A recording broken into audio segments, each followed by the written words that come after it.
Hello, everybody. Welcome back to Nightlife 24/7.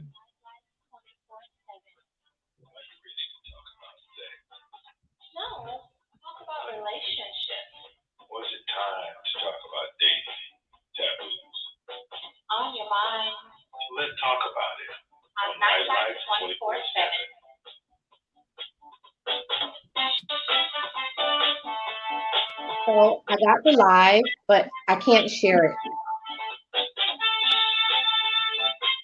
I don't sweat it.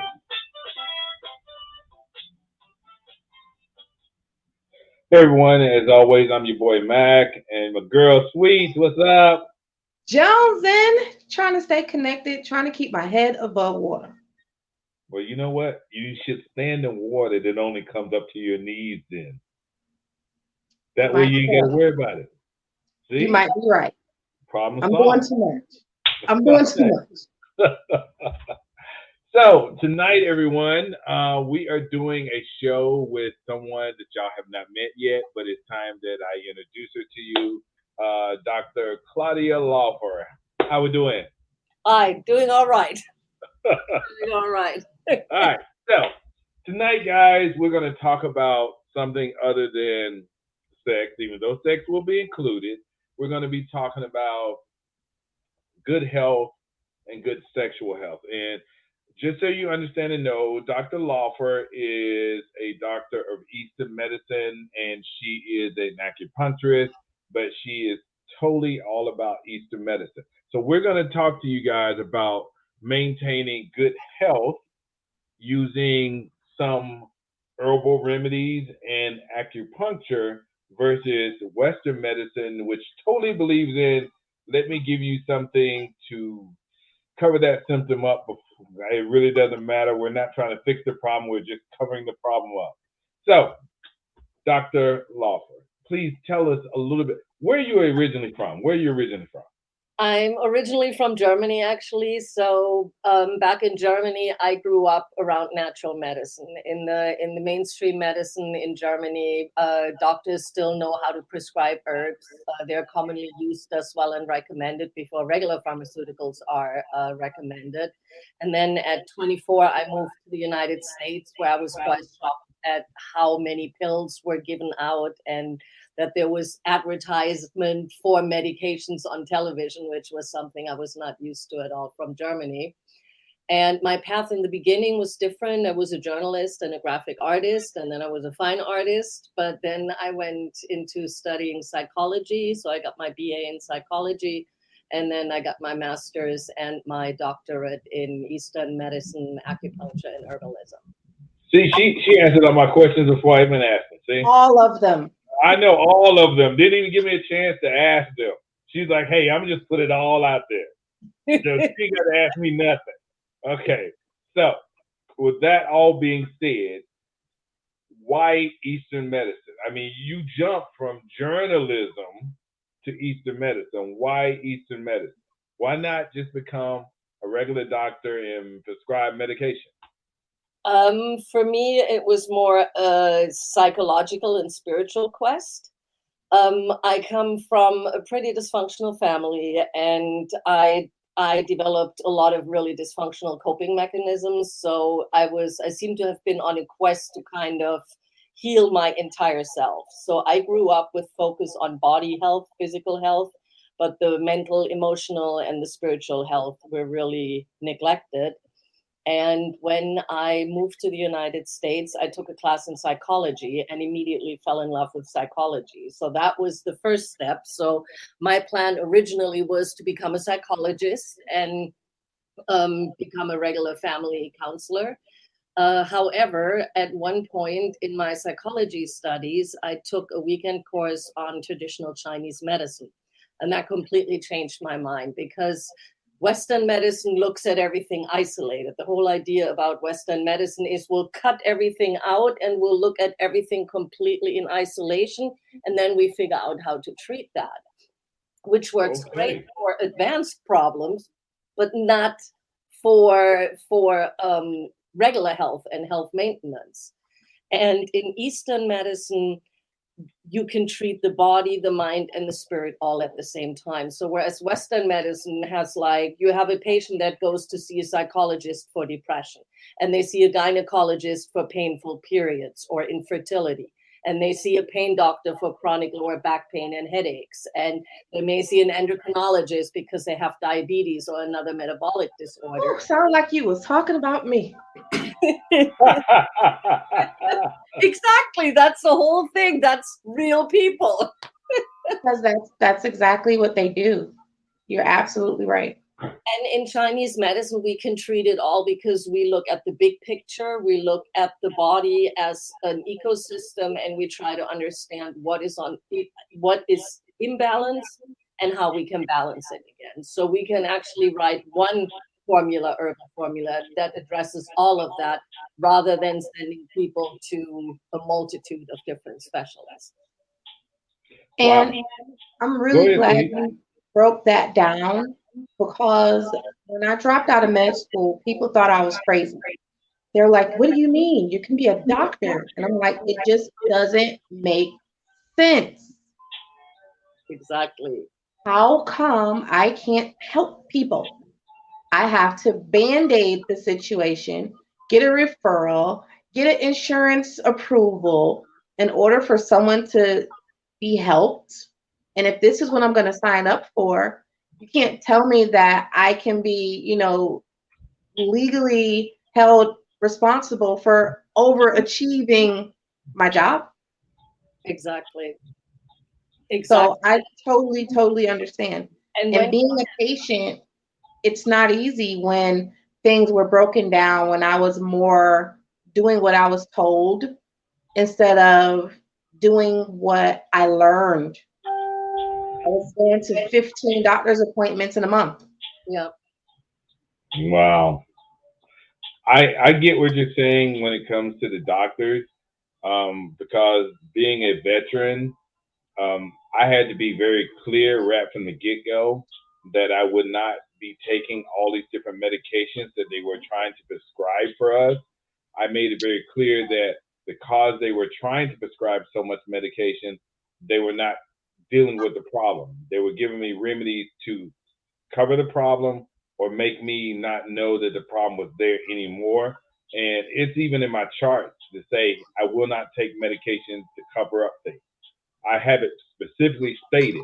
And I told them, even Well, when I didn't want to deal with my PTSD, I said, I'm not going to take medications to deal with anxiety. I'm not going to take medications to make me hide the symptoms of having anxiety attacks. I need to deal with the problem.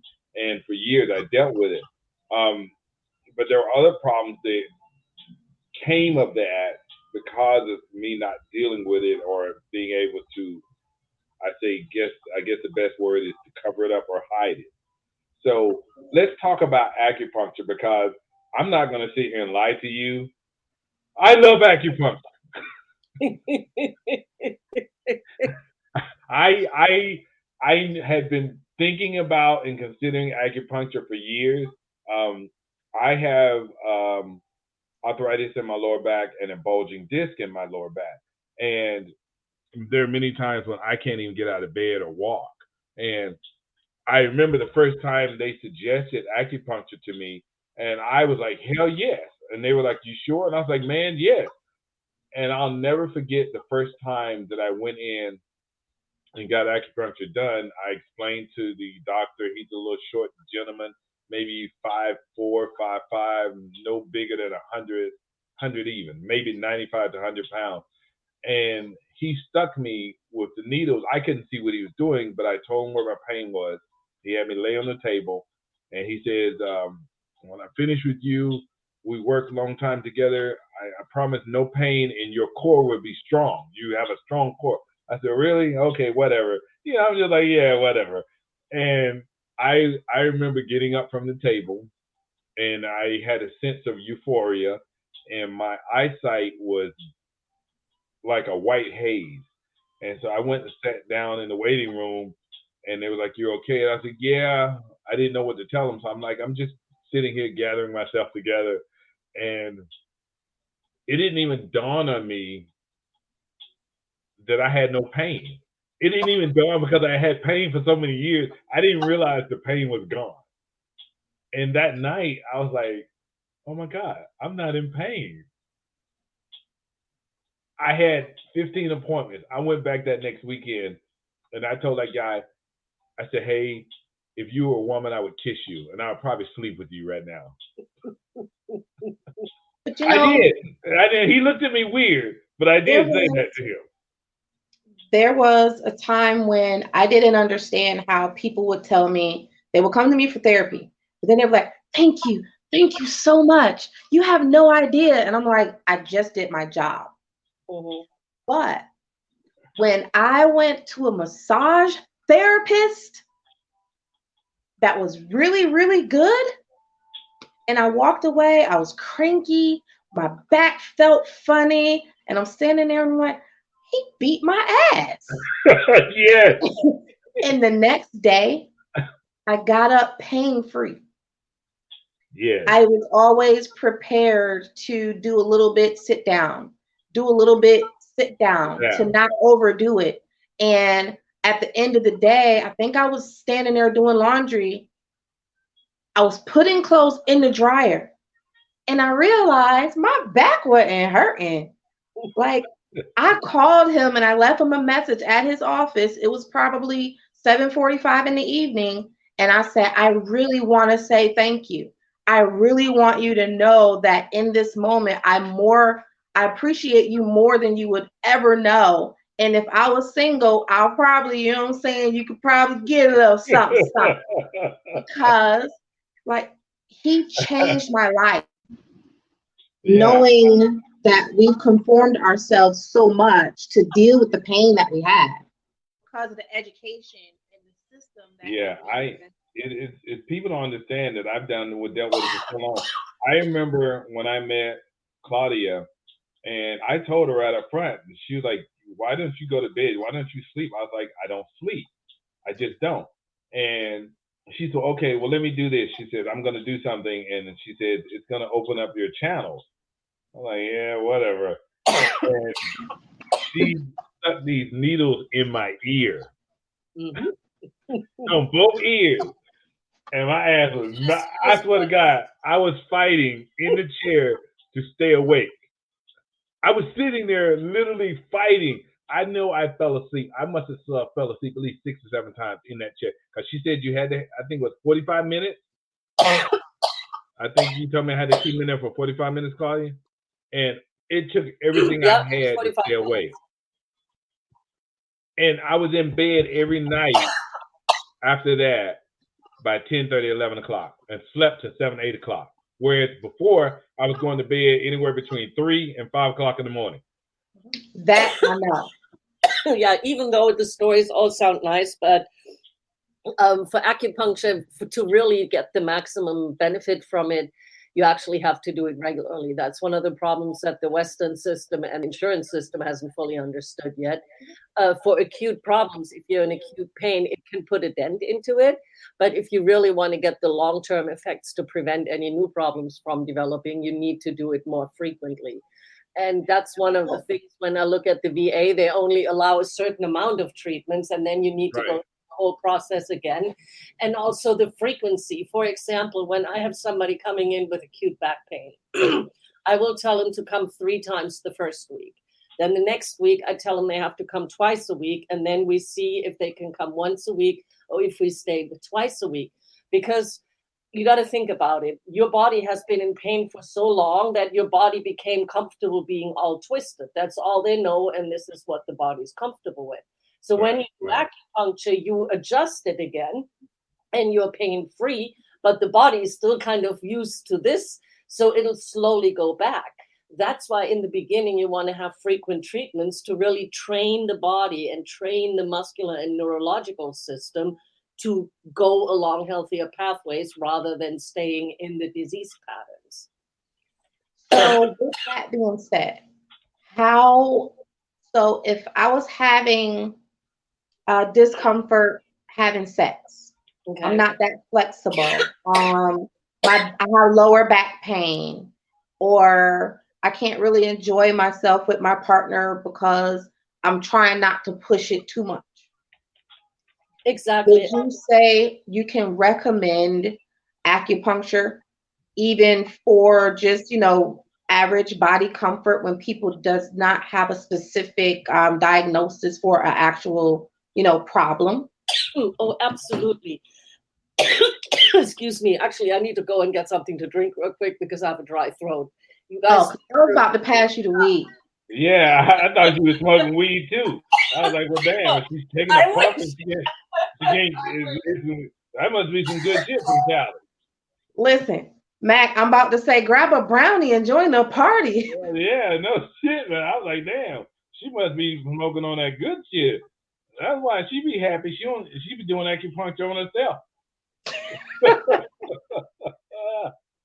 I really wish that people stood up for their physical health because the system can only break down when we stop depending on the system.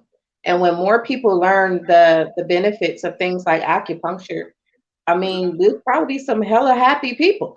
Yeah. If you're not in pain all day, you don't have a reason not to be happy. Exactly. And to get back to your question, acupuncture is actually really good at it because when you deal with sexual dysfunction, you got to look at the age. If a woman in her 40s comes in and she complains about pain during sex, or if a man in his 50s comes in and he says he's starting to suffer from erectile dysfunction, there's going to be a different underlying dynamic than if a 25-year-old or a 35-year-old comes in with pain during intercourse or with erectile dysfunction. In the 40s, 50s category, it's most likely related to age, to hormones. So the treatment would be to do herbs and acupuncture to help the body access the resources. Like you can do treatments that help engage some of the reserves, and you can prescribe foods and herbs that help to replenish some of the substance. With a younger person, especially with younger men, a lot of times it's performance anxiety. So if I would give them all the herbs that I would give an older person, it wouldn't do anything because the problem is the kid is simply nervous and is afraid to fail. So from And that here it is. I thought I just had some good coochie. Well, you hear a lot of stories as well. That's what the guys used to You've say. been thinking a whole nother thing. So if we have these young guys, like she said, most of the young guys that do have sexual, issues, it's because of the anxieties. The older guys actually have the physical issues, but we don't address these issues. So if he started off as that young guy, that's at 27, 28 years old, and the first thing he says is, I was just excited, the pussy good. And then next thing you know, every single time it's the same because the pussy good. Not knowing that you need to deal with anxiety and get you some acupuncture and come back to mommy and put it down. Yeah. Because eventually mommy gonna say, well, I know it's good, but that 2 minutes I'm about to die in 2 minutes. Right. So now they turn into those 40 and 50-year-olds that have physical issues that probably started with their freaking anxiety that they've been carrying for the last 15 years in their sexual relationships. Exactly. Wow. And for us, I would like a young person would most likely have a pattern that we call liver cheese stagnation, whereas an older person is much more likely to have what we call kidney deficiency, kidney yin and yang deficiency. So it would be two completely different treatments.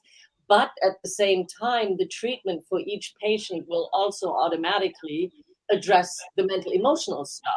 Because the younger person may just be uncomfortable with performance anxiety.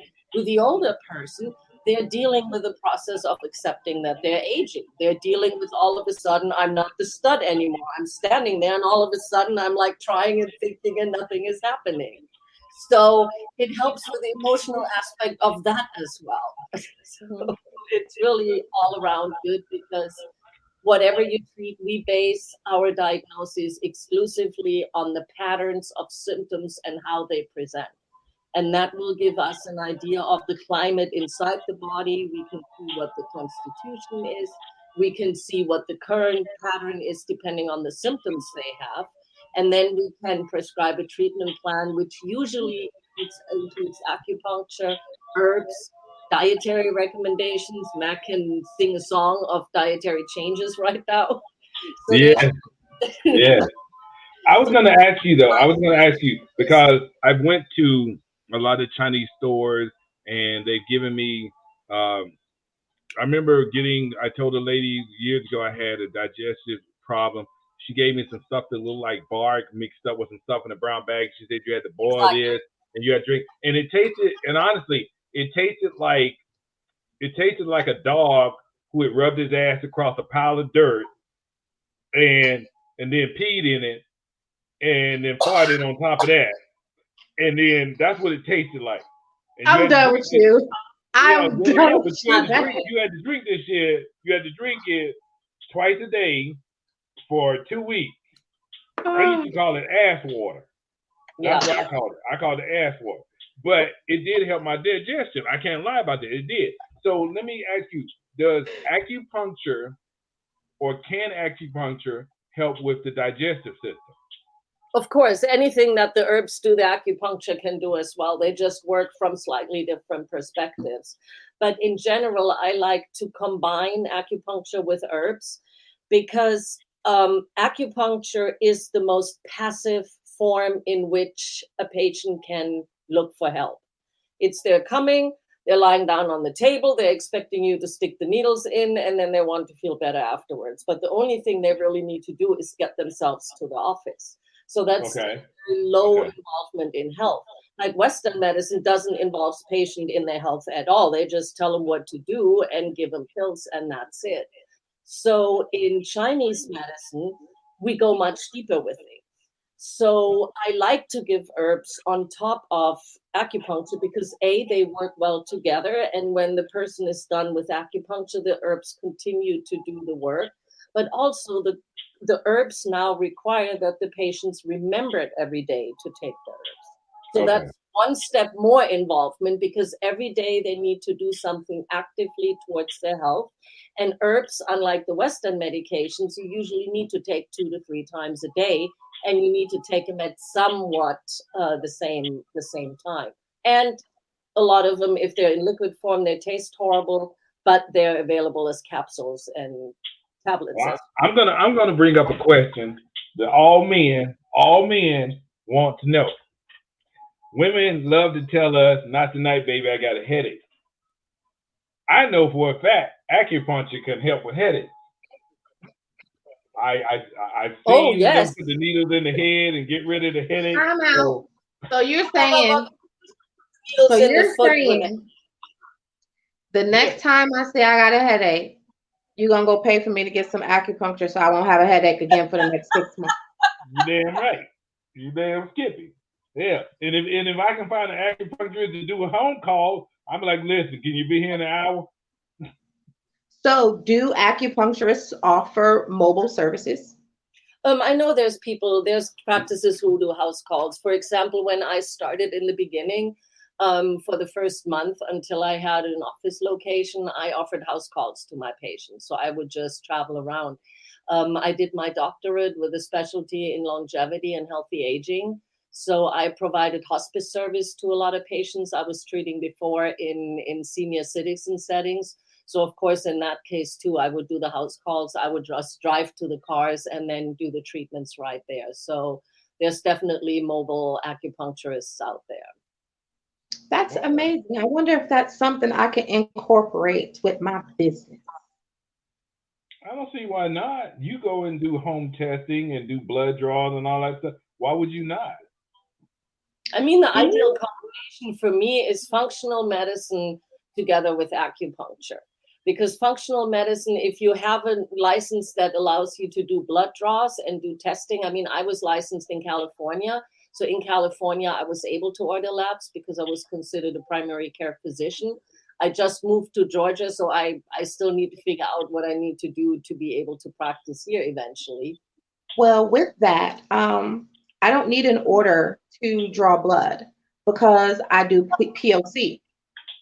because I utilize the instruments to do point of care testing, and there's nothing being sent back to the lab, and we have the results right away according to the proper instrumentation that we're using for the tests that are required. Right. I can do just a basic whatever. So I do blood gases. We do cholesterol, blood sugar, a couple of other tests. We even have bone density scans, EKGs, PFTs, all that stuff, DNA testing. Um, and if you can say someone can call and have mobile blood work because that's something that's very, very important. Mm-hmm. People can have mobile massage therapists. It's an elective, but it's still very important. Why haven't we, popularized mobile Eastern medicine, like just in general? Yeah, I mean, it would be nice. And again, like in most of the big cities, you can always find people who do the mobile acupuncture as well. There's a lot of people that come straight out of college, or people who really don't want the overhead of a practice, who do the mobile. You just need to find the right referrals for it. And I mean, Well, also I with like that idea. depending on what you use it for, you would also look at acupuncturists with different specialties. For example, there's acupuncturists that specialize in nothing but mental emotional stuff. Like for me, for example, the style of acupuncture I study focuses heavily on release of old trauma. So it's a system that accesses prenatal vessels. So it's able to help in release of intergenerational trauma. It's able to actually help the body physically release early childhood trauma.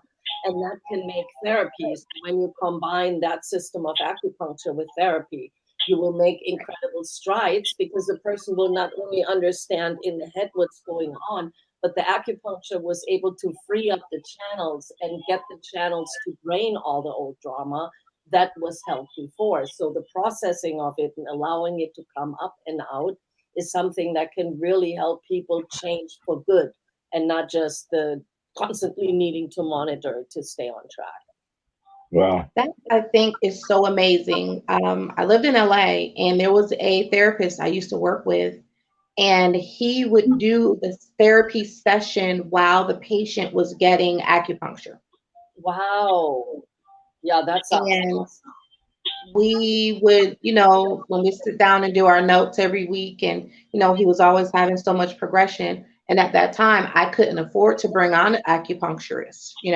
So for individuals that I knew had the severe need, I would send them to him because I felt like he had so much more to offer. And I saw the reports from the results that some of those individuals had. And he did late childhood trauma. Mm-hmm. Well, That was his there's specialty. there's tons of studies that have proven that acupuncture and acupuncture together with herbs works as good or better than antidepressants. So, and therapies, we know that it really helps. And I'm a big believer into integrative medicine.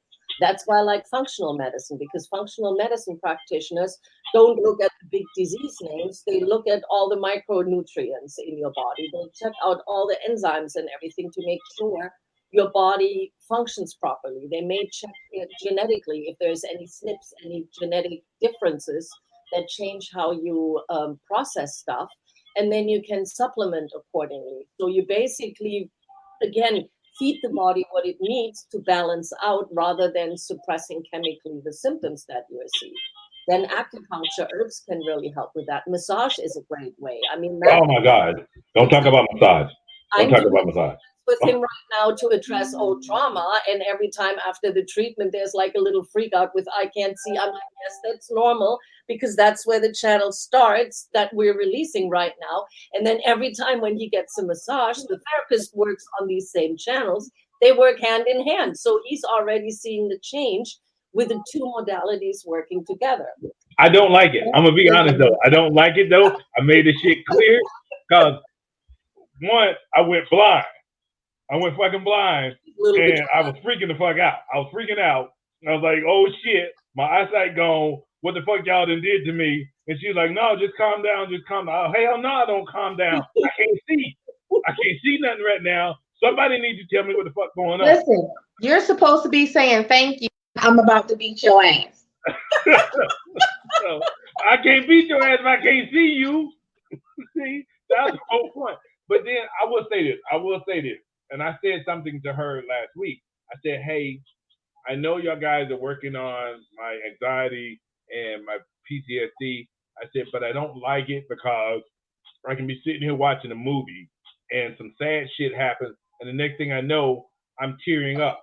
I said, that's not normal for me. I don't like that. She said, yeah, but the problem is the trauma's being released, so those channels are opening up, and that's why you're having that emotional contact with the movie or the situation that's going on.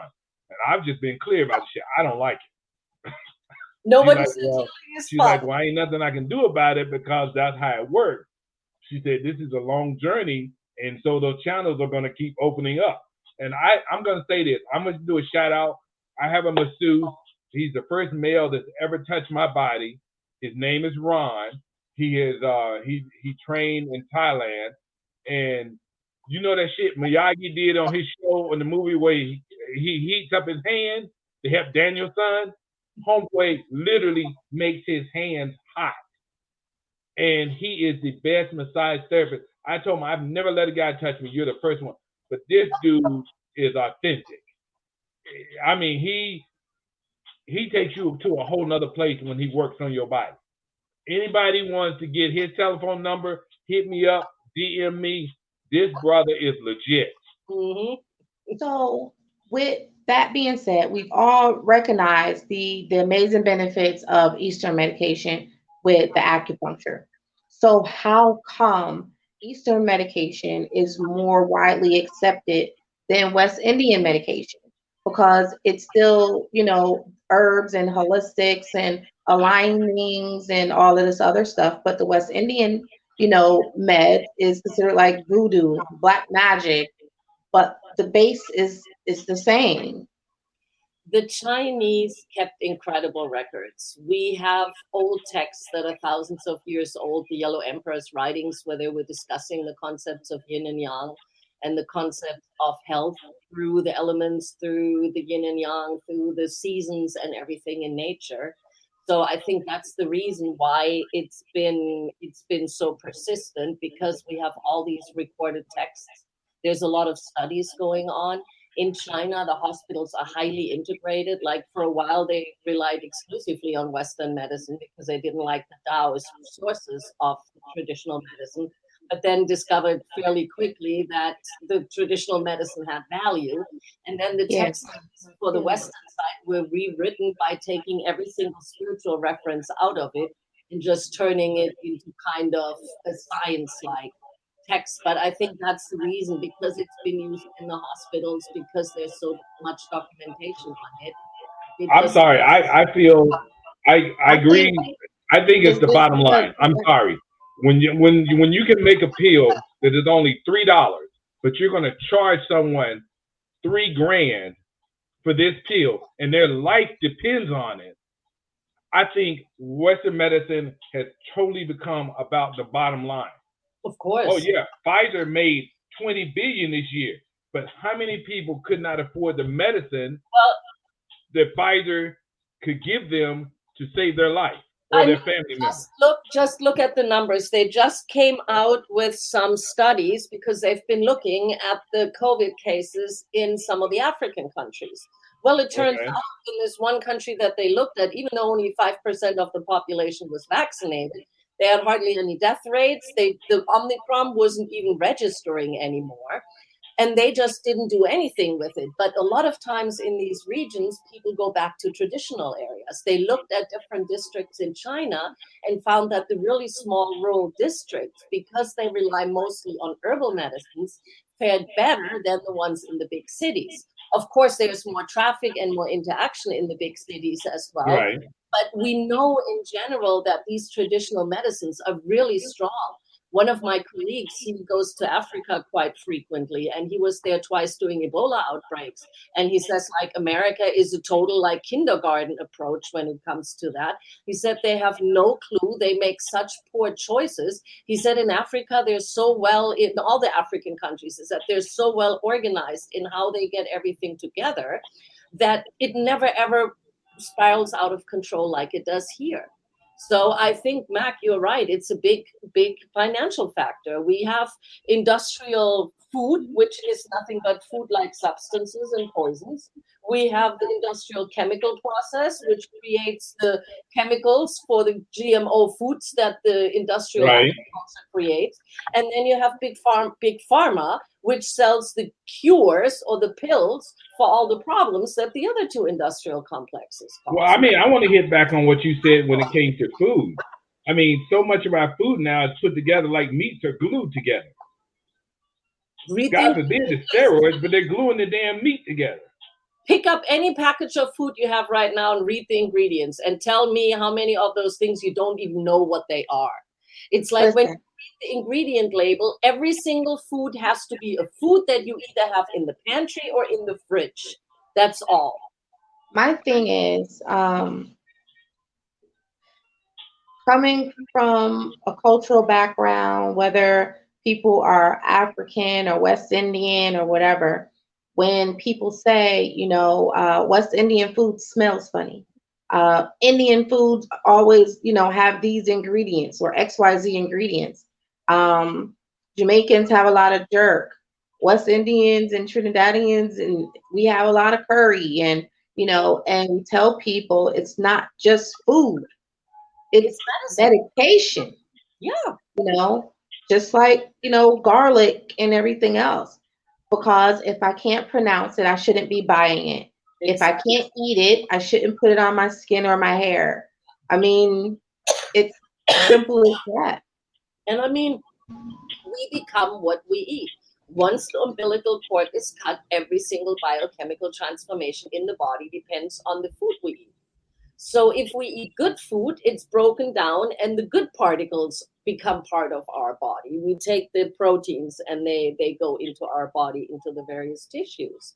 And you want to make sure that it's healthy food. I mean, we know, for example, we found the presence of Bt toxin, which are the toxins created by the GMO corn and soy, in the intestines of people with chronic inflammatory bowel problems and with bowel cancer. So all these chemical and food-like substances that are allowed in this country, they're not even allowed in most of the other countries. So from that point, that is true. The damage that is done, even when people think they're eating healthy. I mean, I see it in my practice. People come in and they think they're eating healthy, and then they tell me what they eat, or they give me the food journal, and it looks really healthy in the eyes of mainstream, but I can only cringe because they're not getting any of the nutrients they need, because most of the food is full of chemical additives that are harmful to their health. Wow. Hey guys, we're getting close to the end of the show. It's like 7:10 now, which is about 5 minutes before the show.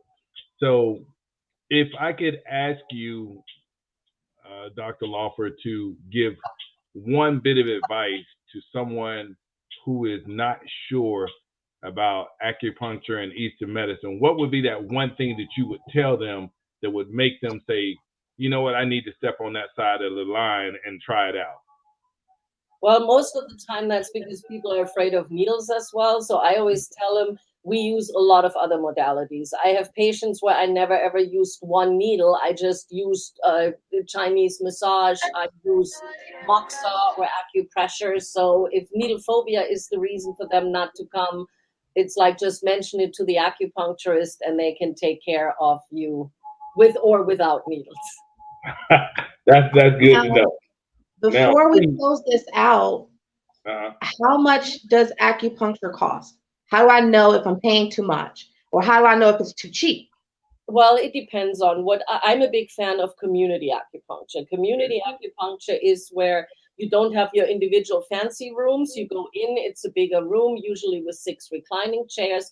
You go there, you sit in your own chair, and you get acupuncture done there. And there's a network called POCA, which is the professional organization of community acupuncturists. And they usually run between $25 and $45 a session. So that's like really on the low end. That's possible because of the way the model goes.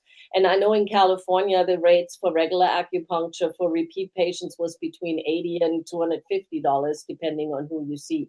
It depends on how long the practitioner has been in practice. It depends on what kind of specialty it is. There's acupuncturists who work on sliding scale. That's what I usually did because I want everybody to be able to get care no matter what their financial wealth is. But there's a wide spectrum. I know my acupuncturist charges $75 a session, but for veterans who don't have the VA paying for it, like I took my mother there and I took someone else there and I paid for them, it was only $50. So you just have to, like she said, depends on the acupuncturist and talk to them and let them know, hey, you know, I can only afford so much or whatever. But my acupuncturist really, he believes in helping people. So he works with you. Right. And I love that about him. So that makes a huge difference to me. And I've been with him now, it's almost 2 years. Been with him about 2 years. So, and Claudia, just to go on one note that you said, you're right, the VA, they started us out with 15 sessions. Now we're down to 8 sessions. I don't understand it. It works, and people are constantly going back and using them, but you're cutting our sessions less and less.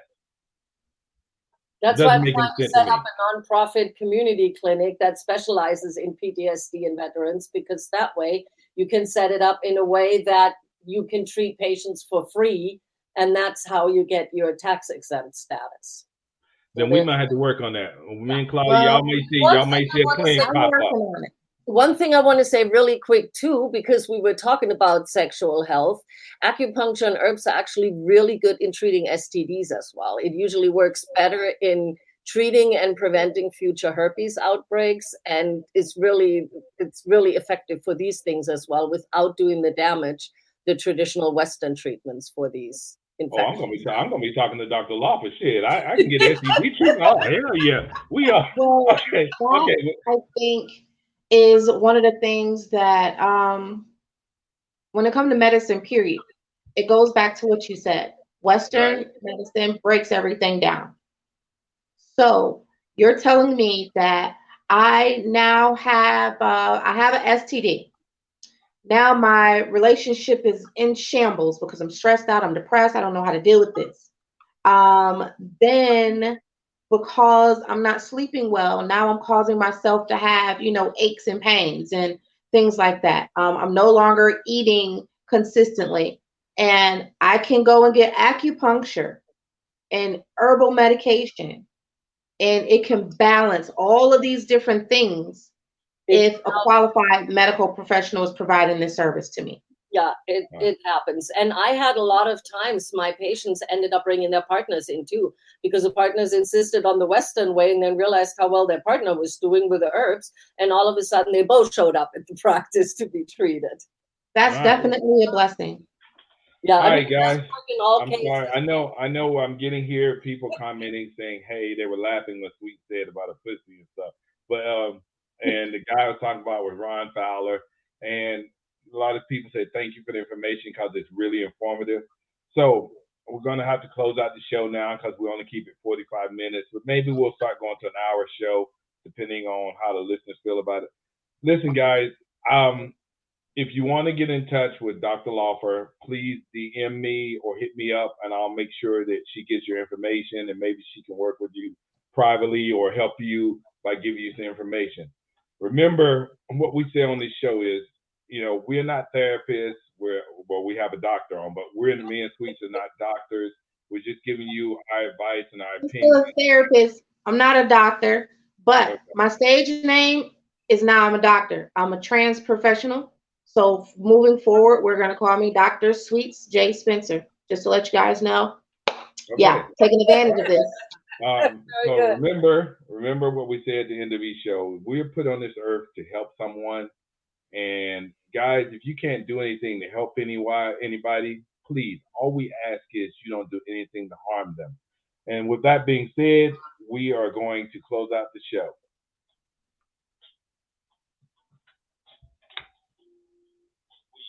Nightlight 24/7 appreciate you. I think that was great, you guys. And hard, and are able to listen, learn, and discuss those issues that affect you and your partner.